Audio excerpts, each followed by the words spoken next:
Welcome to Behind the Line, where we pull back the curtain on the challenges facing first responders and frontline workers. The work you do is unique, and so are the stresses that go with it. Join me as we tackle key issues to reduce risks for burnout, and as we work to support you in doing the job you love without sacrificing being the kind of person you want to be.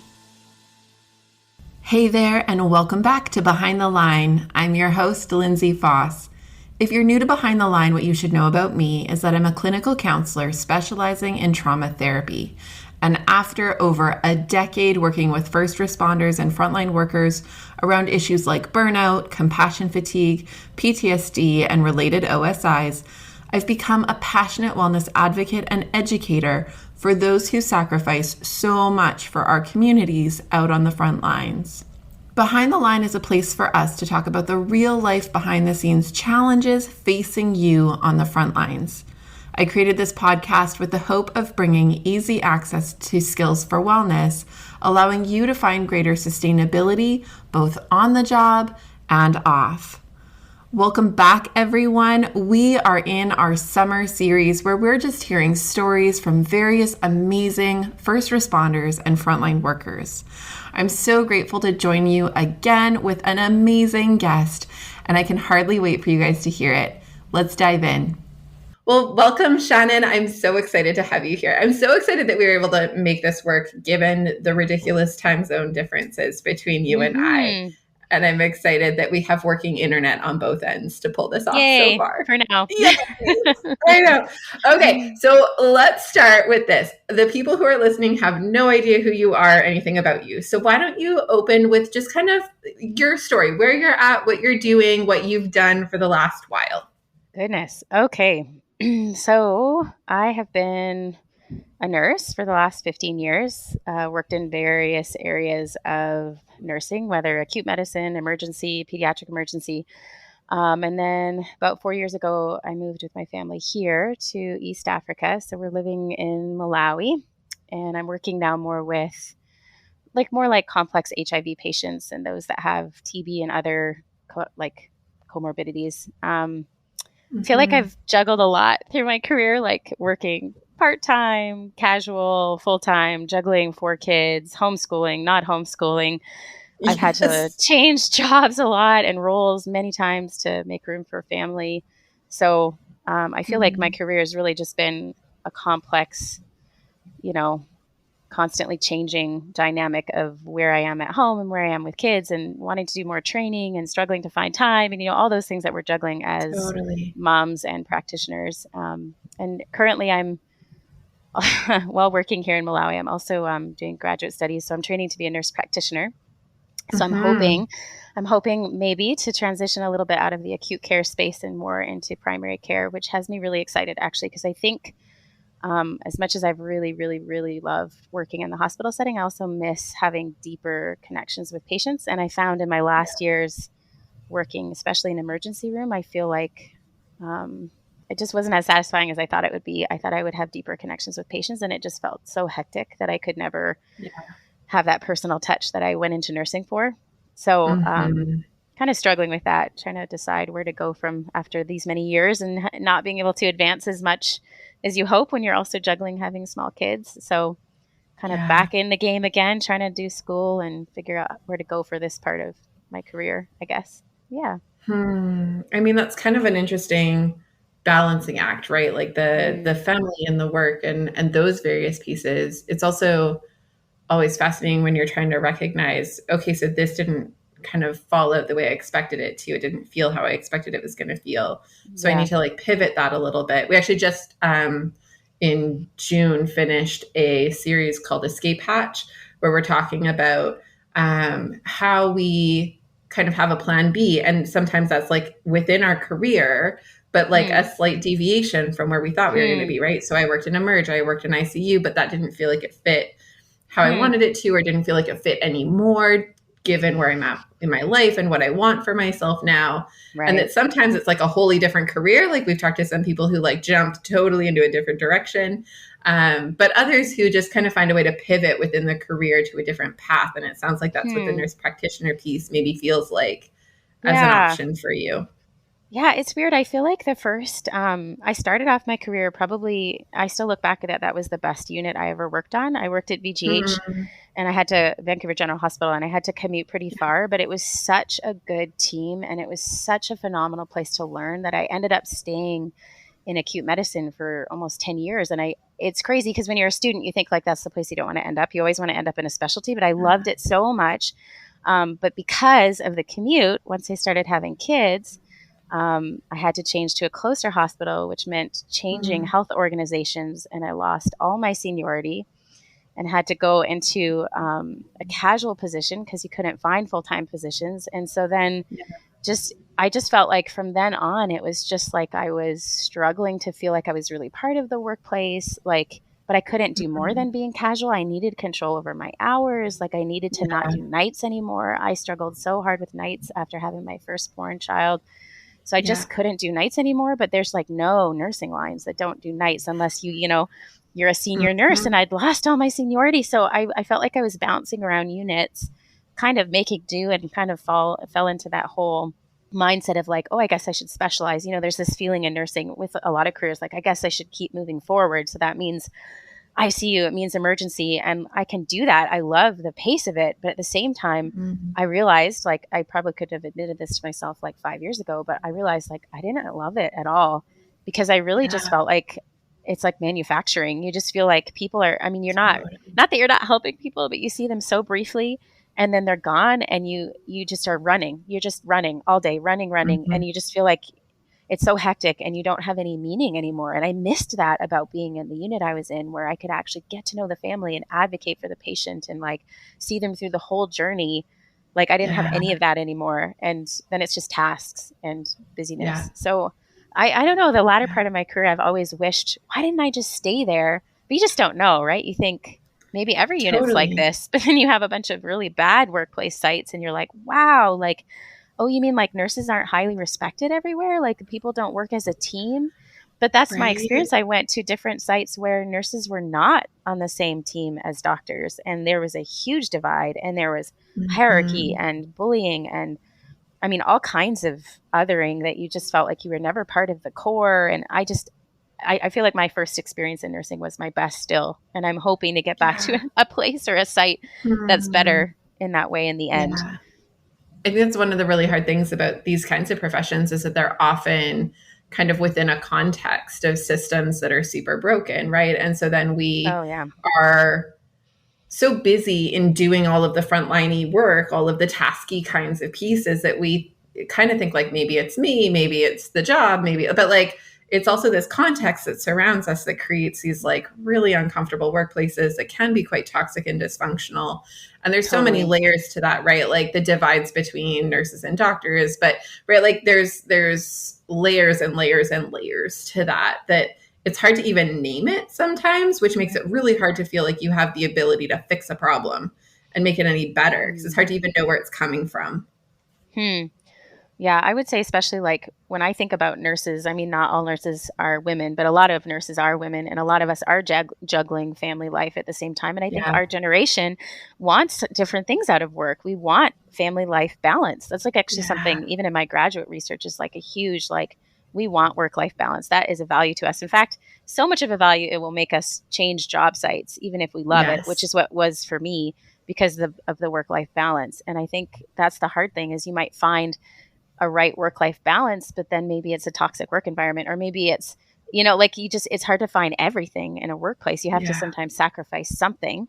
And at the end of the Yeah. day, you're usually wanting to keep your family close, right? So then you end up Mhm. sometimes sticking through really not great work sites because you have the hours that work with you or the schedule control. Totally. And that frustrates me. I really wish there was more thought about some of the scheduling situations that nurses have to go through to try to make their life work. It's just insanity. Yeah. I don't Well, know. and I think that's like, I mean, one of my greatest frustrations in dealing with first responders and frontline workers is the awareness of the really great people who like the Mm, people that like if something happened to one of my kids, they're the people I want there. Like, right, those are the nurses I mm, want in the ER. Like that's who I want there. How many of those people we're losing because they're just like fed up with putting up with it, right? They're like, I will choose family over work any day of the week. And while I love my job and I want to be able to do it, you're making it so freaking hard and so uncomfortable and so miserable that I will scrap it. Like, I will walk away from this and do something else or go somewhere else. And that we're losing these really fantastic professionals who have earned their stripes in the job to like newbies who don't know, like, God bless them for doing their best, but they don't have the capacity to do in the same way because they don't have the experience and the years under their belt. And those are the ones who are being left to like manage these huge emerges, these huge ICU units, right? Like these areas that they are not supposed to be handling on their own because the burnout rates are so high as a result of that. Like, I guess I have to sacrifice and just eat this because it gives me the hours I like. But the trade-off is that eventually that feels so expending that it's hard to choose to continue that indefinitely. Totally. Well, and nurses, I feel like a lot of nurses choose nursing because they see it as a calling. It's not just a job. It's something that there's meaning attached to. I want to make a difference. I want to help people.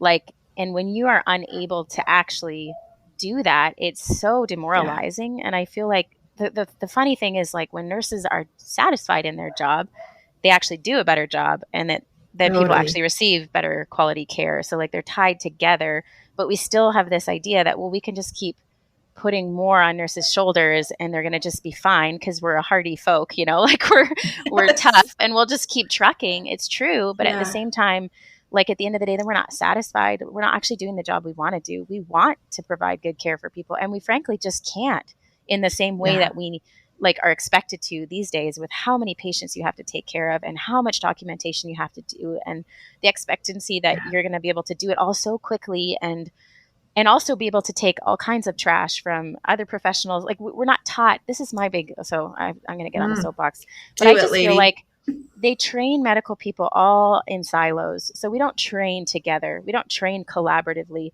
So then we end up as silos. So then it's like the medical team's doing their own thing and the nurses are doing their own thing. Now, this isn't true everywhere, but in a lot of places it is. And it's like, wait a second, like if we're all on the same team working for the care of the patient, then we should be taught together, like how to work together as teammates. And I just think you can't also take all the assaults from other professions at the same time and manage all the assaults from, documentation and all these things, that fears you have about, I'm sure you've talked about maybe the nursing case in the US, the nurse that was now tried and convicted for making a mistake on the job. I mean, these are our fears, right? This is what's going to happen when we're just so much pressure. And I don't know. I just think what happened to just like being able to love your job and to feel like you're capable to do your job? And how do we support people to be able to have the family life work balance that they want to have and feel passionate about their job still? I want to nurse. Like, I want to do nursing and be a mom. Like, I never wanted to do just one. I wanted to do both. I want to be a nurse too, but I want to love doing it, Totally. Now, I didn't have this question on my list of questions for you, but I'm just so curious that I have to ask it. You have had exposure that I think a lot of nurses haven't had because they nurse in their community that they stay in and live in forever and ever. You've had this kind of international skill exposure, both in terms of working as a nurse in Malawi, but also I know that part of your graduate program has you like traveling to do some courses and exposure to different communities and organizations and countries and ways that they're going about practicing. Do you feel like you found anywhere that's doing it really right? Or like, are the challenges the same across the board? Oh, I mean, I don't know that I can speak for all the countries or anything like that. Maybe not all of the world. No, I mean, I certainly think that nurses have a lot harder time here in Malawi, actually, than we do in Canada, because we are so accustomed to having, we just have every resource. And it's so fascinating to me to think, like, really here, it's one of the poorest countries in the world. Their health infrastructure is really poor. So you just can't care for people in the way that, like we can do in the West, in the sense of resources. They just don't have the resources to do their job. So there is a bit of a fatalism of like, we can't do anything to help this person, which is really hard because nurses are still trained really well, but they don't have the resources to actually perform the job. So they have the same moral apathy and distress that I think is growing in Canada, where you just feel like you don't have the resources to meet the expectation that's out there. At the same time, I would say that relationship with nurses and doctors is a lot worse here than it is in Canada, where there is much more of the historic view of nurses, that nurses don't have their own knowledge base, or they don't have their own, like they're really just a servant to the doctor. And so I found that quite challenging coming here, because there is an expertise that we're trained in, and there is knowledge base that we have. And we have a lot of ability in Canada to be able to say, hey, why are you doing that? And I want to know what this is before I give this medication. Or, you have some power to be able to sort of say, hey, like, why are you doing that? Question it. But here there's a lot of hierarchy. And so a lot of cultures do have that hierarchy of doctors and nurses, which is really challenging. And also just the resource lack. So in some ways, I think just the moral distress looks different, because in a country like Canada, where you can do everything or so many things, it's expected that you do everything. So it's kind of similar, but here there isn't an expectation that you can do everything, because you can't. So there's, I don't know how to explain that. There's a little bit like less pressure, because you just don't have the resources. So people can kind of shrug their shoulders and be like, well, I can't do anything anyway, so I'm not going to run around trying. Whereas in Canada, it's like, you should have the resources, and you do have the resources, but frankly, you just don't have the time. Like you can't physically do that level of work. So it's just different levels of moral distress for different reasons, I think.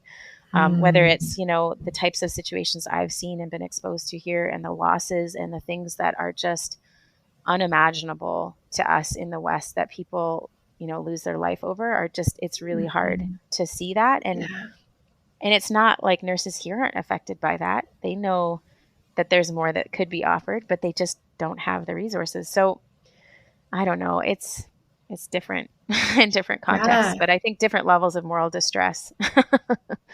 I mean, that sounds like the pervasive kind of thematic piece, right? Is that like, there is this heart to go in and choose a career path like nursing. And when we enter with this heart to help and make a difference and serve people really well, and we're positioned in systems, whether it's a system that has an abundance of resource, but then also an abundance of expectation, or a system where there is a lack of resource and kind of that like impossibility of being able to do some of the things that we know we could, should, would, but can't, right?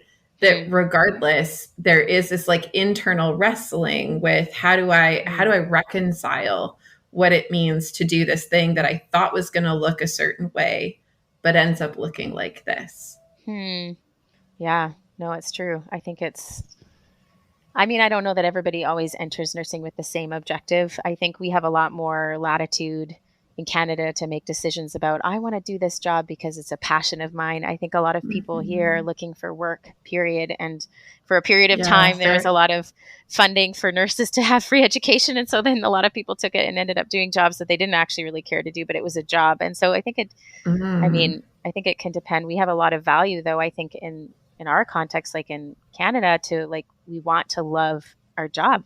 This isn't a job to us. We want to have a career. We want to have a meaningful impact on the world. That's really important to us. And so I think that creates more of a gap and more potential for moral distress when you find out that the field is just so difficult and it's so pressing on every part of you, emotionally, physically, mentally. And if you're not, I actually think the reason that I still love and am passionate about nursing is that I never was working full-time all these years. I had to work part-time to be able to manage the home. And any of my colleagues that I saw working what really looked like full-time, it was just crash and burn, because I just think, I don't know how anybody does that.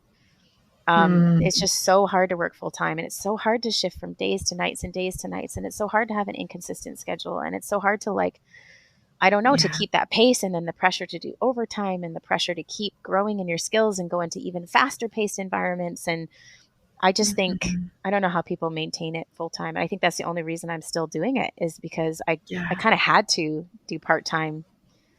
You know what I mean? I don't know. And not everybody has that ability. But because of daycare being so expensive, to us, we just ended up saying we can't afford daycare. So what are we gaining by me working full time? So I had to make some real sacrifices to be part-time. And I sometimes wish I could have just been in my career full time. I'd be in a different position right now. Maybe I have already done education or been more opportunity for leadership. I wish that I had taken some of those chances, but then I feel like I don't know how we would have done that with the financial piece of full-time daycare and just Totally. it's just trade-offs, hard. right? It's so many trade-offs.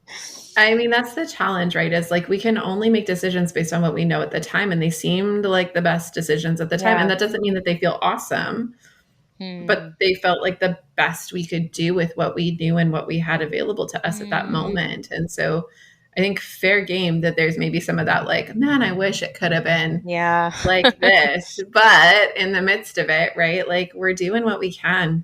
And it's tricky. Yeah. It's tricky to balance it all. I don't even know if I believe in that word anymore. I think we're all I actually had a professor.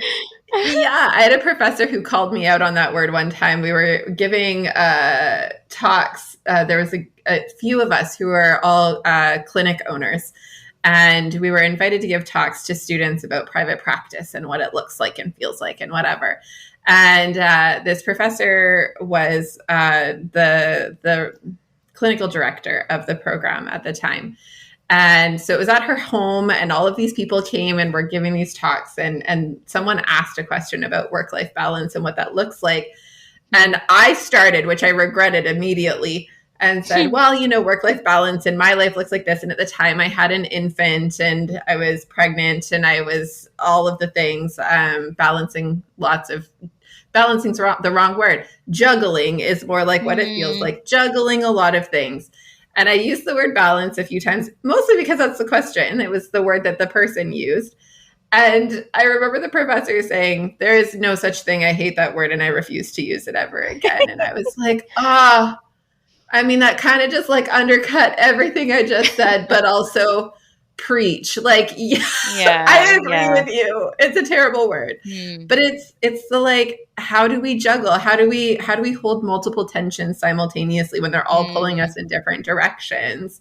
And we're trying to kind of rein them all in and hold them all in this place that feels sort of in our control when so much of it feels so not in our control. Yeah, I like that word tension. I think about that a lot, like being in sort of these, I think so much of our life is this balance of like grieving and being content with the choices that we have made. And like you just said, giving yourself permission and grace and compassion. Like that was a decision I had to make because of this factor that I didn't predict or expect. Like I didn't expect to struggle so much with nights. I didn't expect to have, terrible insomnia after my son was born. So, it's not like I intended to step away from full-time work. It kind of was a byproduct of other choices we made to have a family. So like, I think it's just, that's a huge part that's hard with life is making these, I guess, coming to terms with the decisions that we have made and the opportunities that we've walked into and, some of the restraints of those decisions. Like we just are not, we don't get to do all the things in all the seasons and we just don't. And we desperately want to be limitless, but we're really just not. We're limited by, our family life and our finances and so many things like your skill set, everything. So, you kind of have to be okay with, I guess that was, I've learned a lot through the, over time in my career of like, wow, like that really wasn't a great work site. And why did I stick that out for so long? And why did I, why didn't I value myself in that place? Or I'd have to be like, well, but that was where I was then. And now I know more now about myself. And, now I guess that's maybe why now I can give myself permission even to do schooling. Like for years, I wanted to do more education. It never felt like I could, step away from the kids. And I had a lot of regret about that and frustration, but I'm at a different place now. It's like, okay, I can take what this is going to look like. Like there is a cost to this, but this is something that we're all kind of on the same page about. And then I can move forward in it. So, I don't know. It's just timing and seasons and giving yourself grace and making the best of situations. And you know what? There's no healthcare environment that's perfect and there's no team that's perfect. And you're going to be dealing with all kinds of people and all kinds of situations. And I guess it's just being able to embody that space with your full self and to be the best that you can be in it. And, I don't know, like, and even here it's challenging in different ways being in Malawi. There's so many challenges working here. It's taken me a long time to build relationships. I've been here 4 years and to be able to speak to the nurses and like basically be able to build capacity among the nurses for them to value themselves and more education and feel competent in their jobs here has been such a long journey. So it's like, I don't know. It's like every space is so different and who you are in that space changes and the space changes and you're just always trying to make sense of it all. Totally. I mean, right? I think that's the really hard thing about life. Like, not even Hmm. just career life or Hmm. like nursing life, but like life, right? Like, we Hmm. walk into all these situations, hoping that we'll figure it out. But so much of it is figuring it out on the fly and managing competing Hmm. interests and trying to figure out just like, how do I do today? But also, how do I plan for 5 years from now? And, right, like, how do I have a path? But Hmm. also, like, today feels hard, right? And Hmm. so, just this, like, how do we again hold tensions? How do we hold these, like, I am facing this kind of workplace in my immediate moment, and I'm facing these kinds of, family challenges and whatever in this moment.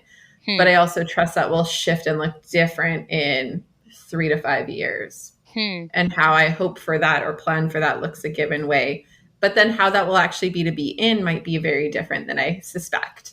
And I'll Hmm. have to adapt again and pivot again and kind of reinvent my thoughts about who I am in that space at Hmm. that time. Behind the Line is sponsored by Beating the Breaking Point. Beating the Breaking Point is a 7-part online training program designed specifically for first responders and frontline workers and tailored to fill the gaps in your training to support resilience and sustainability. Whether you're new to the work and wanting to cultivate tools to prevent burnout, compassion fatigue, and related concerns, or you are deep into your years on the job and have gone a few rounds with burnout and other mental health challenges, this program offers the foundational pieces you need to support personal and professional wellness for the long haul. You are a helper. You love your work and you sacrifice a lot. Investing in you and your sustainability is the best gift you can give yourself and those who lean on you. We make this program as risk-free as possible by offering a limited money-back guarantee to ensure that it's a fit for you. If you enjoy Behind the Line, you are going to love this program. Google Beating the Breaking Point Lindsay and find everything you need to get started, or use the link in the show notes. Now, back to the episode.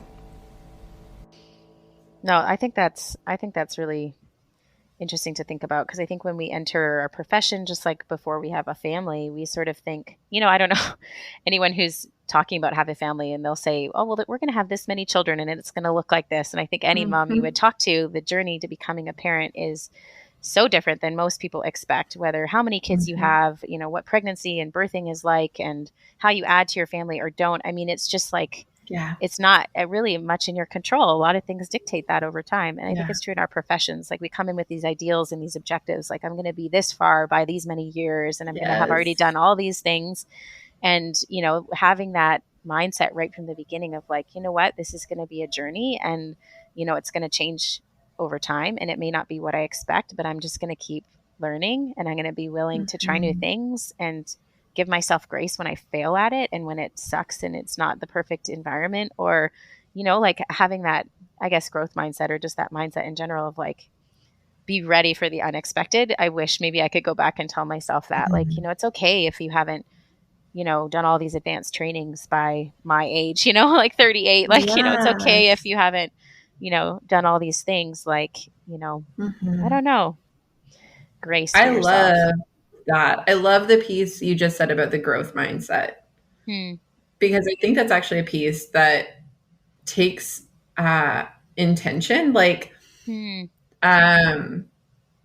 one of the things I hear from a lot of people is having had a moment where they started in the work and they saw that person. I think everybody had an experience like this, where there was like that person, that nurse, that whoever, who embodied what it meant to be terrible, right? So like the jaded, mean, grumpy, like ever present RBF kind of thing that just like scowls and is negative and complains about everything, and no one likes being around them, and they're never invited to the fun things, right? Like, everyone had that person. And I think everyone looks at that person and is like, I will never be that.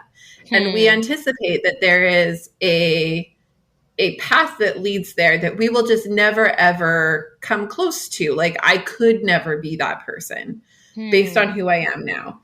But then life happens, and life happens in ways that is so demanding that has us in this like ever present go mode, right? So like I wake up and I make breakfast for their kids and I get them to school and I get to the job and I do the things and I'm busy and busy and busy and busy and busy. And then and then I get everyone to bed and I go to sleep and then I do it all again tomorrow.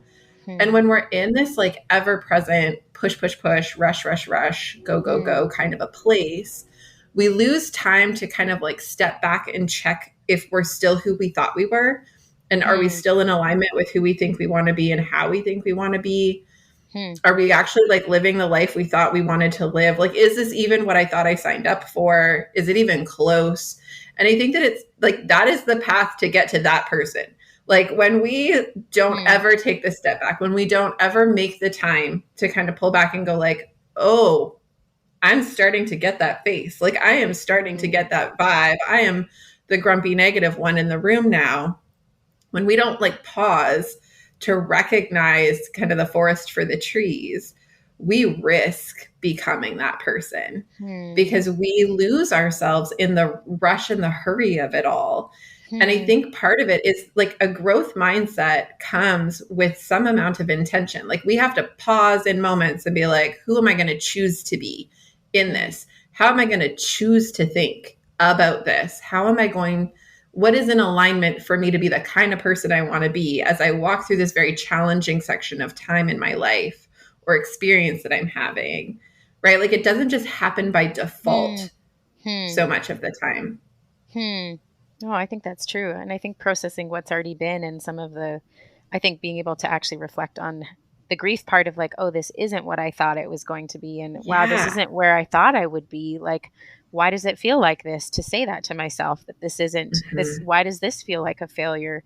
Why would I think that? Like, I mean, that's, I think so much of what happens in midlife anyways, if you want to call us in midlife, is just like a really, a real questioning of like, wait a second, like a lot of this isn't what I thought it was going to be. Am I okay with how it is? Like, this is what it is. So, and that's true of anything. Like people, it's so easy to think it's easier elsewhere. And like, us moving abroad was always something we dreamed of doing. And there are so many challenges of this lifestyle that, you don't really know until you're in it. Like you think it just looks so easy, like go overseas, how great and exciting. And it is exciting, but there's losses. There's a lot of losses. And we felt those even more profoundly because of COVID and how much bigger the distance has felt between family and other things, because it's just not that easy to go places anymore. And we used to kind of expect that it was always going to be easy to go places. Like it was, we were in a period of time of such like freedom of movement and like flexibility, and then it all changed. And I think that's why it impacted so many of us, is because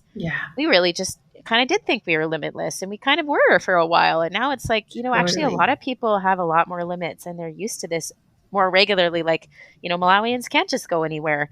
It's quite difficult for them. Like they don't have the same, they have to get visas everywhere they go. They're not like Canadians. Yes. Canadians are really lucky. We've been able to travel so much, I don't know.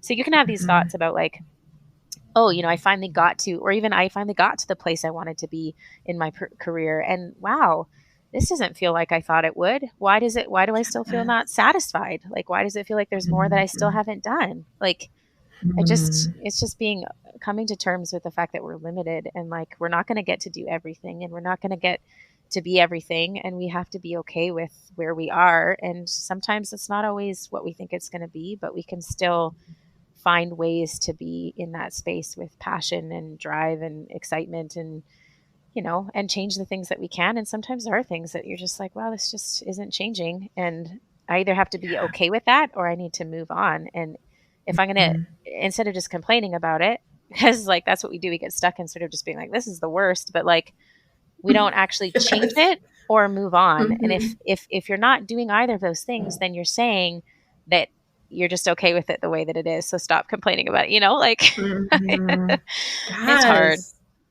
It is hard. It's super hard. I'm curious, as you have had a really interesting career. You've been in it a really long time, and you've been in it in these very different contexts, which I think is really interesting. When you think back on it, what are some of your like big win moments? What are the things that you look back on with like fondness or appreciation for your efforts that feel like that was a good moment? That was like a good moment in my career.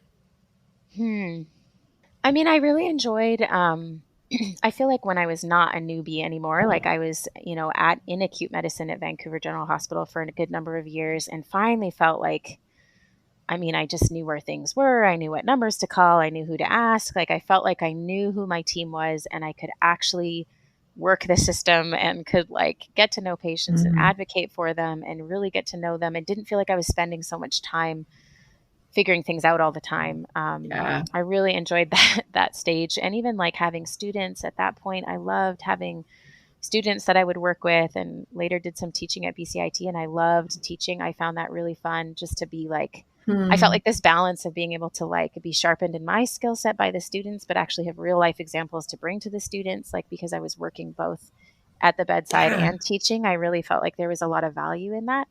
I think just like, the odd thing is I remember thinking, everybody says this when they're like, oh, I could never be a nurse, the blood, et cetera, et cetera. People say this, right?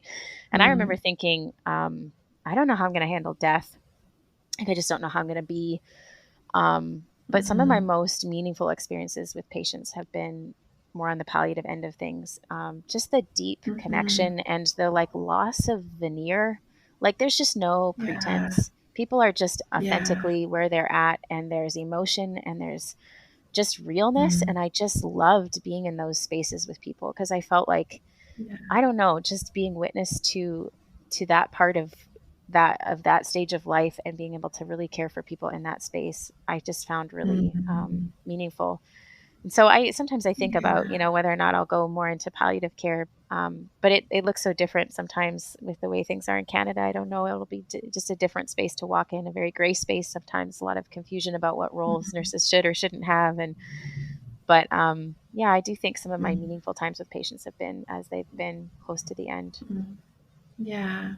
I mean, those are kind of the like really cool pieces to cling to, is where we feel like that felt meaningful. That felt, good is maybe not the wrong word, but, that felt like I did something that mattered today, and I can feel good about what I brought to that, even though it's this like hard, challenging space. Kind of given that those feel like the big win moments, my kind of alternative curiosity, or on the flip side of it, is, are there moments that feel like regret moments, or moments that I wish I could do over, do differently, or that kind of carry with me in ways that feel heavy? Like specific to like being a nurse at the bedside, or more as just my career in general? Or I'm going to say whatever feels most meaningful for you. My biggest regrets. I wish I hadn't had to move sites so much. I did have to move around a lot to make family life work. I'd wish I'd given myself permission to put the kids in daycare, or to prioritize myself and my career at different points, when it would have actually been a better mental health decision to actually do that than try to juggle everything in the ways that we're talking about. I think part of that came from pressure from myself and different family about the value of being a stay-at-home mom. But I always valued working, and I always wanted to work. And I think I tried really hard to be that person who could be the stay-at-home mom, but I really never really wanted to do that fully. And I think I wish I'd maybe given myself permission to follow my passions a little bit more, and not said it wasn't possible. I think that's something I learned when I was doing some teaching, is I really had this great opportunity to do teaching, and I really wanted to make it happen. And there was some limits, but we kind of pushed through, and we're like, you know what, we're gonna figure it out. We're gonna figure out the solution to make this work with the kids. And so we did. And like, I took the role, and I loved the role, and we found a way. And I think sometimes we wait until everything is figured out before jumping in. And I think I would go back and say, you know what, like, go after something and you will figure it out, where the kids are going to fit. And I think I've learned that even through, I've got to know a lot more doctors here in Malawi than I did in Canada on a personal level, because I work with a lot of expat doctors here, and you just get to know them personally before you get to know them in your job site. And so I feel like I've like wondered, like, how did you do that? Like, how did you go through residency and had 3 kids? Like, I just thought that wasn't possible. Like, and I think, now I see, like you just made it work and you just believed that you would come up with a solution. And so I think there's a lot of times I didn't jump into things or try things because I couldn't see how that was going to work before I took it, And so I think being a bit more courageous and just jumping in without having it all figured out and just knowing that, we're going to make it work. We're going to figure this out, and not letting fear stand in the way. Yeah. And even with grad school, I feel like it was a huge leap for me to get back into school after so many years. And it was such a huge obstacle after obstacle, so many obstacles of trying to have courage. And, and every time it's like, no, there's somebody that could help me, or, I just would find a mentor or something would happen that would like, okay, we're going to push through, we're going to make it happen. And, we have obstacles ahead of us. Like we have to move back to Canada at some point, and we have to move to Ontario. We've never lived in Ontario. I have to get my nursing, my NP practice license, whatever, in Ontario, which is like a whole new challenge. And we have to transition the kids again to another culture. And, but we've experienced like, oh, actually, like you do figure it out. And it's good to know that you can do it. And moving abroad was a huge step. And we had so many challenges, but you learn, oh yeah, like we can survive in a different place. And I can learn how to drive a manual truck. I've never driven standard in my life. And I had to learn that on the opposite side of the road in a very crazy roadway in Africa. I mean, I never thought I could do that. Like I never, so. Yep. I would never drive there after having been there. Exactly. It's terrifying. I'm impressed at you.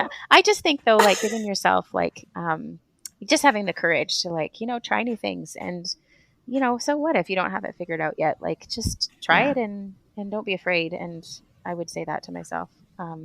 Wish I'd tried leadership more, or it's a good one. Many things I wish I had just done. But there's a book. I think it's like Everything is Figure Outable. And I haven't read it. I haven't actually read it, but I've heard a lot about it. And it makes me think of that, like kind of like trusting that our capacity is greater than we think it is. And we're really good at putting up, right? You don't know until you try it. And as humans, we're really good at being pessimistic. We're really good at putting up barriers for ourselves and saying, well, I can't because of this, and I shouldn't because of that. And we come up with all of these reasons to kind of play small or quieter, or to kind of keep things stable, right? Because like stable may not feel awesome, but I know it. And the known feels far more comfortable than the unknown, which like isn't shocking, right? But it is kind of this like invitation to say, but what would it be like to play bigger? What would it be like to risk into some of those spaces and trust that I or we as a family have the ability to figure it out, even if we don't know how that's going to happen. Well, see, and we do that as children, right? And we get to experience that through our kids, how they do literally just try things without having any experience, and they're not as afraid to fail. And we become accustomed to this fear of failing. Like we just don't want to move out of that comfort zone. Like you said, like it is hard. I feel like, I feel all the time learning the language here, learning Chichewa and feeling comfortable in that. And I have to face my own pride and my own humility, like the fact that I need to be humble in this moment of like, wow, I don't know how to say this and I'm going to have to stumble through it. But hey, look, I survived, and look, I made a connection. Like you just don't know until you keep stretching. So I think that lifelong learning attitude, I just think in any profession, if you have that perspective, it will take you a lot further. Because you're going to have to grow and stretch, and things are going to change. And people are going to change, and you have to learn to work with all kinds of people in all kinds of situations you never imagined. You just have to be flexible. Well, and I mean, I think that like at the heart of us, it's what most people want to be, right? Like we'd like to imagine ourselves as people who are adaptable and growth oriented and lifelong learners and all that jazz. And I think that's where we have to kind of take that time to reflect. Like, am I living that out? Am I showing up in ways that represent that? Or am I becoming more rigid? Am I becoming more fearful? Am I becoming more kind of constrained to the idea of needing control, so that I can tweak that, right? Like, oh yeah, I am actually becoming more rigid. What do I want to do about that? Because this doesn't feel like who I said I wanted to be. So how do I pivot here? No, I think that's fair. I think that's true, that we don't always know who. Yeah, I think you're right. I'm curious about kind of how you've coped in the work. Like I know a little bit about you from a personal side of things, that insomnia has been a part of your life. I know that there's been some pieces around just like kind of general mental health awareness pieces for you. I know you're working on a project about a kid's book around mental health related pieces that I would love to hear about as well. But I'm curious for you, like, what have been the skills that help you cope and survive sustainably in the work? It sounds like part of it has been actually staying part-time, that's maybe been a bit of a survival strategy, even if it wasn't intentional. But are there other pieces that have felt like really important learnings for you that others could potentially benefit from in terms of what's helped you manage in the craziness of all things life? I mean, like, my faith is really a significant part of my life, but also writing is a space that I find I've grown into as a way to reflect. Like you're saying, like, it is hard to have time and space to reflect. And I find I can do that best when I write or when I am in nature. And I love being out hiking or biking or doing something physical, moving my body. I feel like some of that stress and that anxiety that you just carry with all the things that we have on our shoulders, it needs to come out somewhere. And so I find that being physical is really important to me. Yeah, I think those things are big. Community. I think I don't need a lot of friends, but I need deep friends. I need people I can be real with. I don't feel like I can always be my real and full self in the workplace. Like, it's hard to know people and be known for who you really are. You're kind of seen as a nurse, right? Or, in some spaces you're seen as a mom, but it's like, who are you besides those hats that you wear? So I feel like having friends that you can be really real with has been really important for me.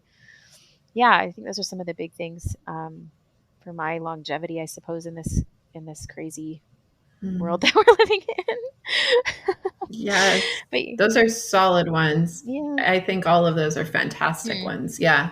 Yeah. I think it's finding it's interesting, you have, say, for example, being physically active, like, it is a journey in and of itself. Like, I used to play lots of sports and then I had some significant injuries, and then you kind of have to keep reinventing yourself. Like, okay, well, right now I know people who are doing, say, this other sport, and you're like, well, let me try that. I've never done that before. Like, maybe, and then for a while that works. And you're like, oh, this is what I'm doing. Like in Malawi, I discovered how to mountain bike. That sounds crazy. There's not mountains here. And we come from Vancouver, which is crazy mountain biking, but which is like mountain bike country. Yeah, but I thought that was like downhill. I would have never done that. But here it's just like, the whole of Malawi is just so many paths because everybody is on a bike. And so I just have loved it, but I wouldn't have been a biker back in Canada, just like I gardened when I was back in Canada, and I haven't touched the soil here. It's so different, and there's such different plants and creatures. Don't want to talk about that. Different things that have kept me from being, but that was a huge life-giving place for me for a while, was being out in the yard and doing things. And so I think that's what's interesting, is like you kind of you stumble into different hobbies and things in different seasons and spaces, and you're kind of a different person in different seasons and spaces. And so being like, okay with like, hey, that was a thing for me for a while, and I guess it's not anymore. And so I guess that's okay. I'll try this. Like, oh, I haven't done that. So I don't know. Like, I used to love singing and would do a lot of that, but I never do that here. It's just interesting how you sort of stumble into one thing or the other to find life in it. Yeah. I think that's actually a thing that I talk a lot about when we talk about self-care, is this idea of like self-care has to adapt and grow with you. And the reality is we as people change, our interests change, but also our lives change, right? So I've shared before on the show about one time in life, I started running and I'm not great at running. I've never been a great runner, but I did it and I enjoyed it. I enjoyed the result of it. I enjoyed the feeling tired at the end and feeling like I had done a hard thing. I enjoyed running in the rain and feeling like I looked really hardcore, even though I'm not great at it. I enjoyed the, like, I did a hard thing and now I get to be done and I can eat whatever I want and not feel bad about it. So I enjoyed those things about running. But what was interesting was I had a back injury and I had to stop running. And it was actually at the same time that I started as a counselor. I finished grad school and I had entered the profession. And I was working in a really intense job at the time, doing entirely trauma work in a really acute kind of setting. with women who were fleeing from domestic violence and women who had identified as having early childhood sexual abuse experiences. And so my days were just filled with trauma all day. And then it felt like there was no place to kind of put it because I couldn't move that out of my body. So I sat in this trauma all day with people. And then I went home and didn't know what to do with it because I couldn't go for a run the way I used to go for a run because I was so injured that I couldn't do that. I couldn't do most things. And then my husband stumbled upon this thing called water running. And it's literally like they throw you in the deep end of the pool with like a floaty belt on and you just run in the water. And because it was low impact, I could do it without injuring myself further. And I'm like, I'm not doing that. I'm not putting on a bathing suit. I'm not going and doing these things. That's not a thing I'm doing. And he's like, I'll go with you, which was even more hilarious because if you know my husband at all, he has like 0 body fat. So he would sink like a rock. So he actually had to put on like 3 of the flotation belts in order to like keep his chin above water. Hilarious. So we go, and I didn't know that you could sweat this much in water. It was the best. And so we started doing it. It was awesome to get to like go sit in the hot tub afterwards. By the end of it, it was like 9 p.m. and you wanted to go home and have a really good sleep because you had just like sweated out and then hot tubbed and you felt tired and it was so good. And for a season of time, that was the way of coping with so much of this stuff. But it was this huge adaptation. Like, I'm not a swimmer. I am not a pool person. I don't like having to go out again to do things in the evenings. Like, there were a whole bunch of barriers I could come up with. He just made me go. That was great. It was good for this chunk of time. And then my injuries recovered quite well and it adapted again. And it will continue to adapt many times in the course of my life. There's been times where it's had to look different because kids are small and they need you present. There have been times where it can shift again because they're big enough to do more things on their own, or you have the freedom to leave for stretches of time. Like, it's this continual like ebb and flow thing. And I think, again, it brings us back to this place of we have to be kind of taking some pause points to check in and be like, okay, what used to work for me doesn't feel like it's working for me the same way. I've been doing it and it kind of just feels like I'm hitting my head against a wall, right? Like, I'm doing it, but it doesn't feel like it's giving back what it used to give back. So what do I want to do about that? Instead of just continuing to do it or letting it go altogether and not doing anything, which I think is what people default to, is one of those two options. They continue to do it. That's familiar, but they're not getting anything out of it. Or they stop it altogether because they're not getting anything out of it, but they don't replace it with anything. And then I see these people who will come in like much later in their lives and tell me that they don't even know what they enjoy anymore because it's been so long since they've done anything that they liked. They don't even know a reference point to start with. Yeah. Oh, that's so true.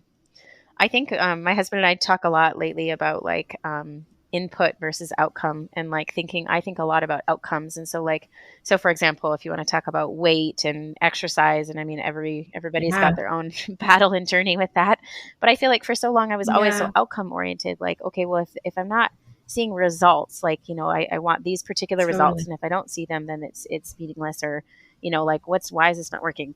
As opposed to like this sort of input, like, okay, well, instead of focusing on whatever this is supposed to look like at the outcome, like I have some kind of goal that I'm never going to get to, like, what does it look like to just be in the habits of doing things that, you know, whether it's for me, like just being the habit of being active, because I feel better mentally and emotionally by being active. And I feel like, you know, then I don't have any limits with my kids because I'm active, you know, like then all of a sudden it changes, because then what that is that you're doing can change. Like you can, now there's this group doing this weird walking something. So I'll join that. And like, I've done a bunch of weird things here because people come and go. So I was doing these strong Zumba classes for a while.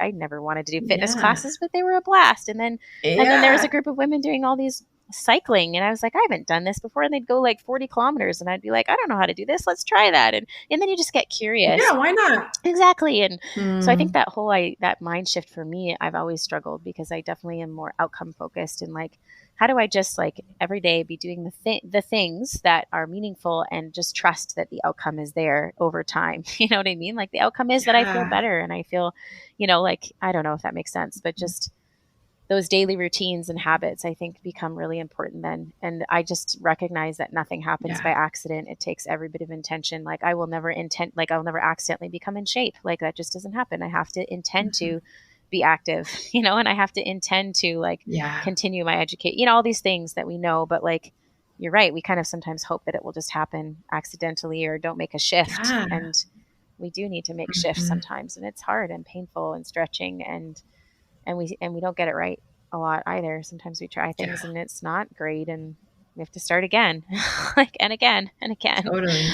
Oh dear. Well, and what I think is cool about some of the pieces you've shared, and I think you would have to learn to do some of this, especially if you're living abroad and trying to adapt to a different culture and different environment and different things that are available to you within those spaces, is a willingness to experiment, which fascinatingly people don't like doing. Like, I pitch this to clients all the time where I'm like, okay, so you haven't done self-care in a million years. You don't know what you like. That's fine. I mean, it sucks, but it's fine. But here's what we're going to do. We're going to do like this experimentation thing where you're going to try some different stuff out. And I don't want you to just try it once. You have to try it more than one time, because the first time always sucks for everything. So, right, like you have to do like 2 to 3 times of any given activity, but like anything, like things that you wouldn't think that you might like, try it anyway and find out for sure. Because you might not know that you like it or don't like it until you try it. Like mountain biking. I wouldn't have thought I liked mountain biking, but then I tried it and it turns out I enjoy aspects of that when it looks like this or whatever, right? We don't know everything. We anticipate with anxiety so much stuff that it colors our expectations. So we have to try it. People are hilariously uncomfortable with this. And I have had so many people who are like, I'm not doing that. Like, well, just so you know, my capacity to help you only extends beyond this hour if you take the things that we talk about and do them. Your choice about that is up to you. But then don't come back and tell me that everything is still hard and nothing worked when you didn't actually try it. Right? So like, I can only help so much. I can only give so much. You have to practice it. You have to try it on, right? Yeah. But it feels uncomfortable to do. And I think what's cool is you've done it. Like you've experimented with things, and we don't always like it. Like, I remember one time my husband made me join a baseball team. I'm terrible at team sports. Heads up, I did like 0 team sports as a kid. I was a competitive dancer. I danced 7 days a week. Wow. It was every spare hour of my life was dancing, which I loved, but it meant that I never learned the rules for things like baseball. And so when we started this, it was with our church team, like the church league. I thought, these will be lovely people who are like God-fearing, caring people. Nope, they are out for blood. Like, they are in it hardcore. And then I did this thing where I was like, okay, I know I'm not going to be great at this, so I'm going to set myself up for success here. I went and bought the pinkest pink glove I could find. And I was like, this is going to set everyone's expectations of me real low. Like, they're going to be like, the chick with the pink glove. Very low bar. Perfect. That's what I need. It was awful. I cried almost every time after, not in front of people, but like afterwards. We'd go home and I'm like, that was awful. I hate how this feels. I feel terrible at everything. And I remember my husband being like, you know what though? That's maybe good. Because like, you tend to do the things that you feel good at. And so you never know what it feels like to like struggle or fail or suck at something and have to get better at it. Like, that's kind of true. Like, I do tend towards environments where I feel like I know I'll be pretty strong at it because it feels good to be good at things. It does, yeah. So it was interesting to like experiment with sticking in something where I wasn't good at it. And we would practice. Like, he would have me at the field before and after and in between practicing throwing further because I couldn't get it far enough. And right, like trying these different skills. And it was uncomfortable. It wasn't always fun, but it felt really rewarding when I could do a thing at the end that I couldn't do it at the start, or where I made it through one where I didn't cry. That was a sad benchmark, but it was a benchmark.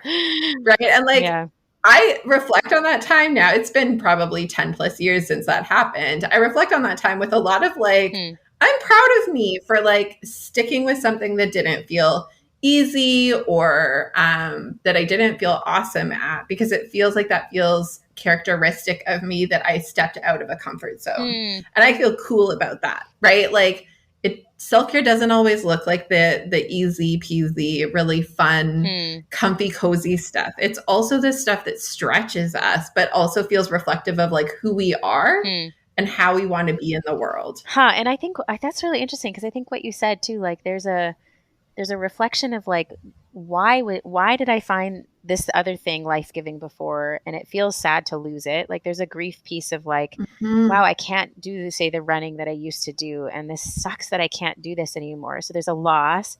But then there's also like, why did I like to do it? Oh, I liked to do it because it made me feel like this, or this is what I got out of it. And when you recognize this is what I got out of it, then you can apply that to something else. It's not the what of what you're doing, it's actually the why, right?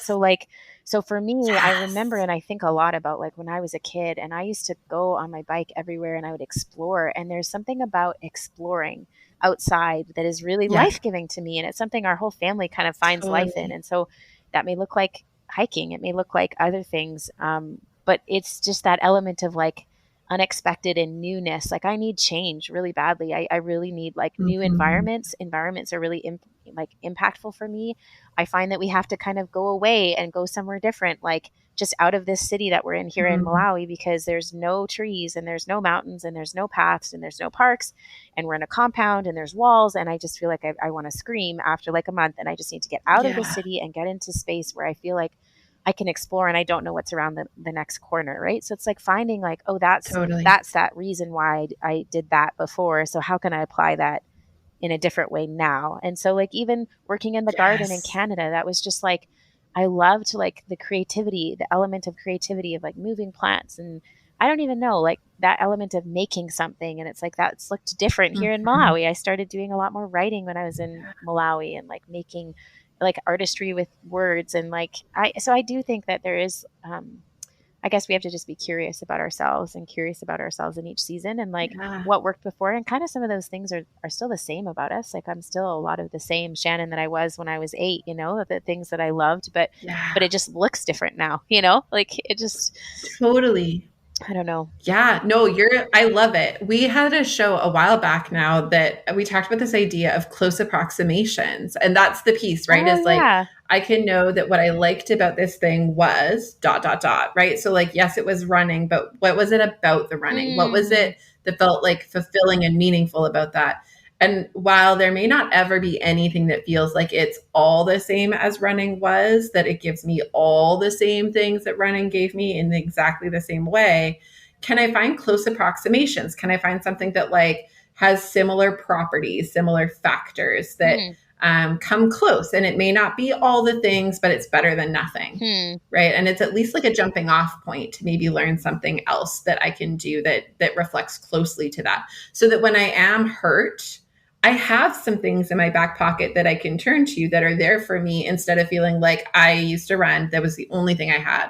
And then I got hurt and I have nothing. And now I have no coping and no skills and no capacity to manage. And I burn real quick because I have nothing that's a buffer to that. But if I have the ability to like anticipate close approximations to that, then I have alternatives. So when I'm hurt or sick and I can't run for whatever reason, I have alternatives that are sitting there waiting for me, that are already mapped out, and I know will give me some amount of what I'm needing, even if it's not all of the things that running gave me in one fell swoop. Yeah. And I guess because of the fact that we moved abroad, it's like all of a sudden you really had you had to find new ways of coping, right? Like there was no choice. But I think sometimes we don't realize that it's like we're living abroad in our own life. Like something has so drastically changed. Our environment has so drastically changed, and we don't realize, oh yeah, like you've said, oh yeah, I have to pivot. Like, you know, it's easy for me to recognize that because we had such a distinct, like before and after we moved, and our life looked so distinctly different. But that's true in seasons of life. Like when you went from not having kids to having kids, or like having one to having two child, or like working at home or versus working in a different work. I mean, there's so many times that we really are in a totally different space, and we don't even give it credit for being the fact that it is a different space. Like, and I do need to adjust. I can't just keep doing the same thing I was doing before. It's not going to work now. Like, yeah. Yes. Oh my goodness, Shannon. I love so much that this is what we're talking about. Because like 100%. That's exactly what it's like. I think even the like stage of going from teens and early adulthood where we're making decisions about what we're going to be when we grow up and we're imagining our lives unfolding, we have so much like time and energy in that space. Like I reflect back on that and remember feeling like there was no time. And the me today is like, shut up, shut up. You had so much time. You had so much energy, and like you didn't know what tired felt like. No. You just won't know like, what it feels like to be well rested after. Yeah. You have no idea. You have no clue. And so it's fascinating to kind of like, right, that was this huge adjustment. And then for sure, when you add family, it's another huge adjustment. When you change into a career path instead of just like jobs while schooling, that's it. Like there's so many of these, and they are, we think that we're just the same person existing in these new spaces, but they are whole new spaces, and who we bring to that is different too, right? And how we adapt to being in those spaces is different. And so the things that contribute to making us okay in them also needs to adapt. Yeah, and I love that you're right. Like moving to Malawi is like this obvious one that we would all look at from the outside and be like, yeah, you're going to have to come up with some new ideas there. But we don't do that in the rest of our lives. We should. You're right. It's exactly the same, just like a different amount of obvious. Yeah. No, it's really interesting that we don't recognize how much we will need to redefine ourselves. Like even when I think about socially, like we love to put these words like you're an extrovert or introvert, but I feel like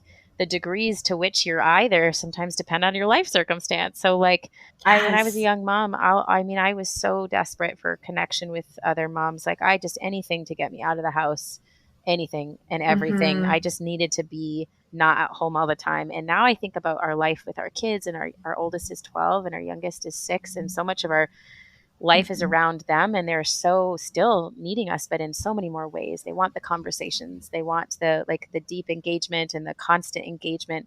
And I'm exhausted from that. Like I don't have the same capacity to have large networks of friends or like to have all these commitments outside of the home. Like just being at home and being with the kids and homeschooling them and all the other things I'm doing. Like I just don't have a capacity for that amount of socializing anymore. And that's weird to say because I'm such an extrovert, or what I would have said, oh, you're always an extrovert. Well, this season I'm not. Like I actually am not.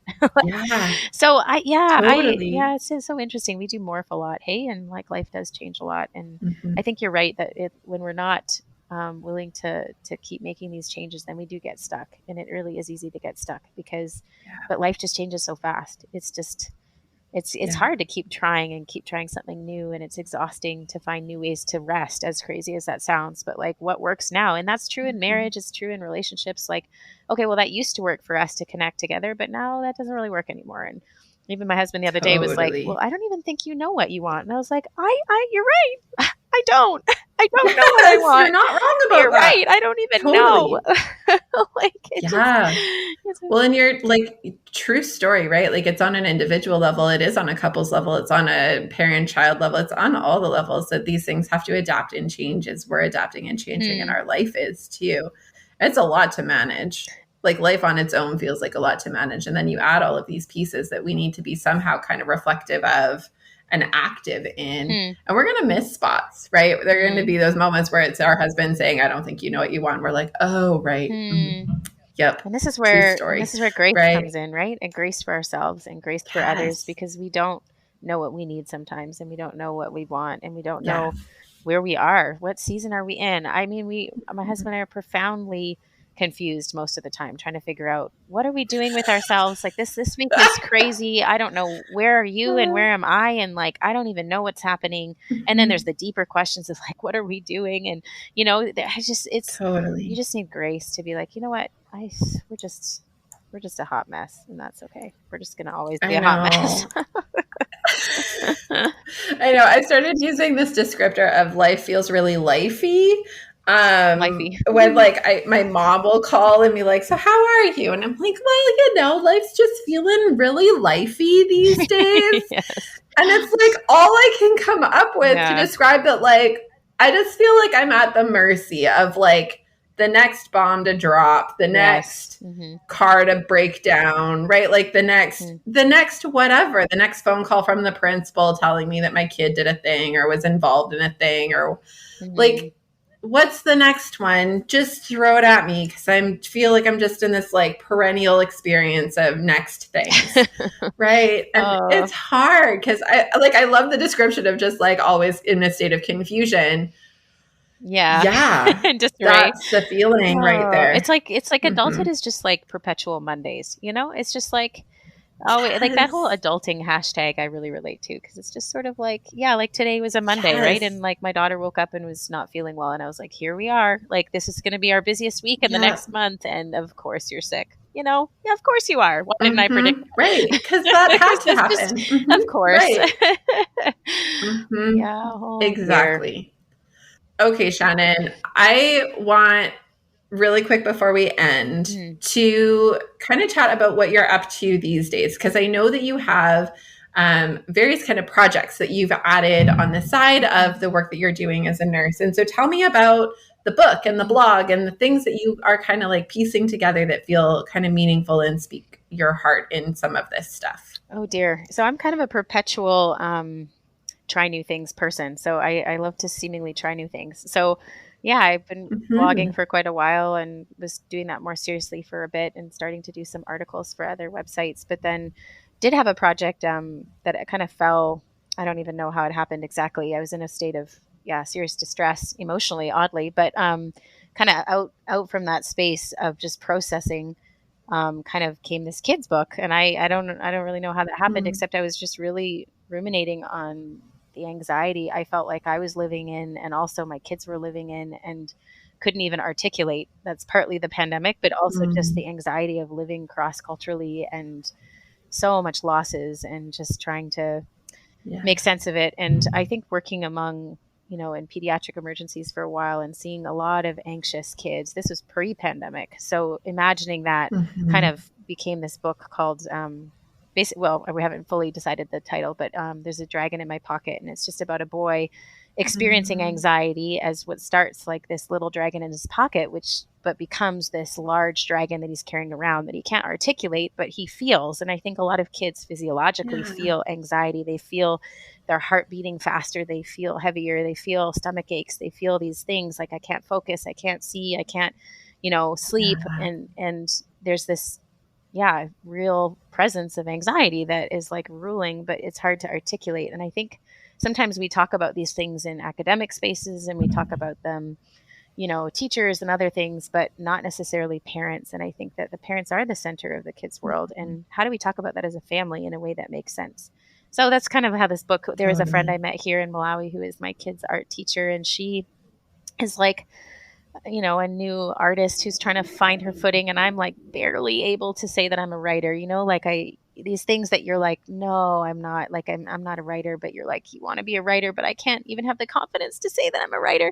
So I'm kind of like barely confident to say I'm a writer, and she's barely confident to say she's an artist. And we've just been working on this project, and I can't tell you how fun it was to see something that I had written come to life in a little character. Yeah. I just feel like every time she sends me a picture, I'm like, there he is. Like, there's the boy. Like, and he's real. Yes, he's real. And so we're self-publishing this one through Friesen Press, and it's been quite a journey. Like, learning anything new as an adult, you're just like, I don't know what I'm doing. Like, this at every stage, you're like, I don't know how to do this. I don't know how everyone seems to know how to do this, because I don't know how to do this. So, so we're trying, and maybe a big flop, but it's been quite a fun journey. And I think hopefully will become something that could be a way that families could talk about their anxiety in something that is physical and tangible and real, but also maybe as a tool for educators to talk about with kids, like really kind of that we all have dragons in our pocket, and sometimes they're bigger than others. Like, and sometimes we can voice them and then they can shrink and we don't feel the weight of them. And other times we just, they keep growing, and like, and adults have them too. And kids don't always get that conversation with parents that actually we have anxieties too. And sometimes what they feel is our anxiety, and they don't know what it is, but they know it's there and it's real. Right. So I don't know, that's kind of been something we've been playing around with, and done some other writings that are on the works, but time and all that good stuff that you wish you had. No, I hear you.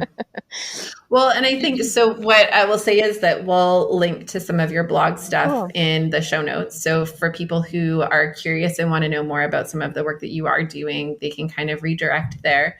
And then are there kind of mechanisms in terms of people being able to follow you where they would hear more about when a book release happens, that they could touch base if they were interested in something like that? Yeah, I mean, they certainly could just on my Instagram on Shannon Brink, or just on my website, which is shannonbrink.org. But we haven't started launching anything yet because we're still in the process of the layout and all that stuff. But once we do, we'll share that. Yeah, that's really fun. Yeah, I'm happy to post some of those links and to your website as well as to your Instagram, so people can kind of follow along and see where that goes. Because we do have a lot of parents who are listening, and I think a lot of people who recognize that the fact that they do the jobs that they do means that their kids have some amount of anxiety as a result of what they carry home with them, as well as a result of like an awareness that their parents are sometimes at different risk than other people's parents might be, that there's kind of an innate amount of anxiety born into that, as well as the fact that like we are just seeing anxiety rates skyrocket for kids these days through the pandemic and other pieces. I know I have a colleague here who has an online course for parents called CBT for the Family Tools for Life. And it is a program for parents of children who are aged 5 to 12 who are struggling with anxiety. And the goal of it is to help parents feel empowered with skills based on cognitive behavioral therapy, which is one of the more kind of widely accepted treatment mechanisms for anxious kids. It kind of lays out the foundational pieces for that, and skills and worksheets and pieces for parents and kids to adapt together to create exercises that help everyone learn from it. That's really cool. And I know she and I have been talking a lot lately about how much feedback she's getting from schools, educators, parents about the degree of need around these kinds of tools, because even accessing things like therapy for kids right now is so hard because everyone and their dog is going insane as a result of COVID. Like everyone is struggling. And so the wait times for public health access measures for counseling and things like that are ridiculously long. The waits at this stage for even private access are quite a bit longer than they used to be. Especially for kids and youth. And so this is kind of a piece that offers an inroad to help parents stabilize things while they're waiting in the midst of it. And I think any resources, like a tool, like a book that becomes this thing that facilitates awareness and feels engaging in a way that isn't like just informational, right? Like when we can get caught in a story, we learn and apply it differently. So true. And so I think it's cool when we can see ourselves in a character, or see our kids in a character and kind of go like, oh, what supports that character? Maybe we can do things like that too. Yeah, no, that was our heart with this too, is just that there is this presence of anxiety with us that we just don't articulate. And sometimes we think we can't talk to our kids about that. The fact that, you know, I actually am really worried too. Like, and that's like we can voice that together. This is already there. We both already feel it, and it's impacting you, and you know it and I know it, but we're just not talking about it. Like there's a divide where we really want to facilitate those conversations among families with each other about Totally. Yeah. Oh, that's cool. Very cool. Yeah. Well, thanks so much, Lindsay. It's been super fun, Shannon. It's great to reconnect with you. And I hope that you guys are doing well over there and stay doing well. Yeah, thanks. Take care. Thanks, you too. I want to say one more big thank you to my guest for today. It is so wonderful to get to have this opportunity to talk to some incredible and amazing people who have been out there doing the work, seeing the stuff, and figuring out how to hold it differently. I'm so grateful for the willingness of these incredible people to jump on with me, share their stories, and share with you the various ways that they're learning and finding to move through this kind of work with some amount of sanity intact. I think we can all take something really special from that. As we wrap up today, I want to encourage you to please reach out and connect if you have any questions or feedback. You know I love hearing from you and shaping this podcast to echo your needs and interests. I also love hearing about what you're working on and how you're using what we talk about on the show. You can follow me on Facebook and Instagram at Lindsay A. Faas, or you can email me at support@thrive-life.ca. If you have any feedback for my amazing guest today, please let me know, and I'm happy to pass it along. I continue to be so amazed and inspired by this community that we are building and creating together. I'm so grateful for your support and that many of you are so incredibly keen to share about Behind the Line to others on the front lines. Thank you so much for sharing with those you know. I want to let you know that we do have ways to support sharing. So if you reach out to me, I can send you posters and cards and all kinds of other ways that you can share with your workplace and your colleagues about Behind the Line and our other resources. Also know that you can share any of our social media posts or forward any of our emails that we send you with reminders about the show. We just want more people to be supported. Know that we can be found online on our website, on most major podcast platforms, as well as on YouTube. Many of our summer series episodes will be videotaped, and we will include those recordings on YouTube. So check those out if you want to join us in real life. Click subscribe to get alerts about our latest episodes, or subscribe to our email list to hear from me about all the exciting things we have going on and coming up. You'll find all the details you need in the show notes, and you can access our email list by clicking to get our free Beating the Breaking Point Indicators Checklist and Triage Guide, which helps you facilitate self-assessing burnout and related concerns. We make all of our different resources available to you guys because the work you do really, really matters to our communities, but way more than that, you matter. Your life matters, and the people who matter to you matter. And we want to make sure that you have what you need to keep up the good work at work, but as well in your very real and amazing life outside of the work. So use it and share it. And until next time, stay safe.